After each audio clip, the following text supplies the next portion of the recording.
February is Black History Month.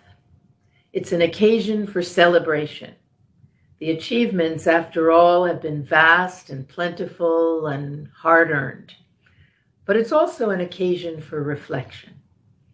February 4th happens to be the birth date of Rosa Parks, who 66 years ago inspired the powerful Montgomery bus boycott when she refused to give up her seat on the bus for a white passenger.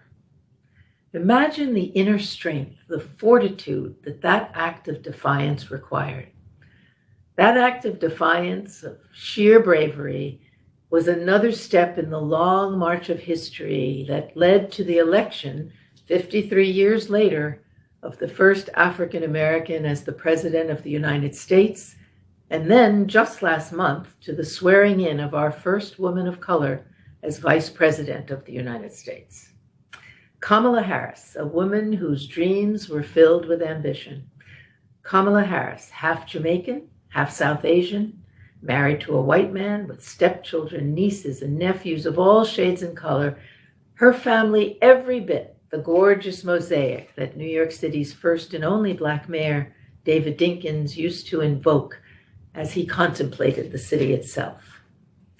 We celebrate Kamala Harris, the very symbol of a country committed to all cultures and colors and characters and conditions of man, as the young poet Amanda Gorton said on inaugural day. But it has also been just a few short months since we witnessed George Floyd being asphyxiated by a white police officer. So as we contemplate Black History Month, we're left with a paradox, a contradiction between the strength of our commitment to all cultures and colors and our capacity as a country for blind bigotry and the violence it provokes. Black History Month was established in 1926 by a Harvard-educated historian named Carter Woodson. He was a son of slaves. He made it his business to correct the racist bias he found in history books that ignored or distorted the Black American experience. When he launched Black History Month, he didn't expect it to last. He was confident that soon enough, Black Americans and their history would enter the nation's mainstream so that a special day, a week, or month would not be necessary. Yet here we are, 95 years later, 58 years since Dr. King offered his great dream, 57 years since the passage of the Civil Rights Act, and 9 months since George Floyd uttered his last terrifying words. For all of the progress, all of the achievements of Black America, our nation remains scarred by the legacy of violence and hatred and bigotry. As Ms. Gordon said, it's the past we step into and how we repair it. In this regard, FIT is no different from the rest of the nation. We have our own long, lingering biases, and they have caused untold pain to students and employees of color.